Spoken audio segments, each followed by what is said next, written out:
എന്താ മോളെ? ഞാനെന്താ ഇവിടെ വിറക് കച്ചവടം നടത്തണ? നിനക്ക് വിറക് വേണമെങ്കിൽ പൈസ കൊടുത്ത് പുറത്തുനിന്ന് വാങ്ങിക്ക്. രാവിലെ തന്നെ ഓരോന്നെ വരും വിറക് അത് ഇത് എന്നൊക്കെ പറഞ്ഞിട്ട്. പൊയ്ക്കോ ഇവിടുന്ന്. നിക്ക് മോളെ, നീയൊക്കെ ഒരു അമ്മയാണാ. നിന്റെ കൊച്ചിന്റെ പ്രായങ്ങളല്ല. അതിന്റെ വീട്ടിലെ ഗ്യാസ് തീർന്നു പോയണ്ടല്ലേ വിറക് അങ്കിൾ എടുത്തു തരാം. എന്നാ മോളെ കൊണ്ടുപോക്കോ. നല്ലൊരു മോള്. നീ വിറകുമായിട്ട് എവിടെ പോകുന്നു? ആ കുട്ടിയോട് അങ്ങനെ സംസാരിച്ചിട്ട് മനസ്സിനൊരു വിഷമം പോലെ തോന്നുന്നു.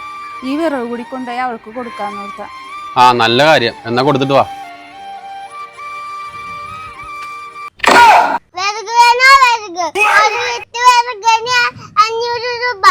ഒരു കെട്ട് വിറകിന് 500 രൂപയാ?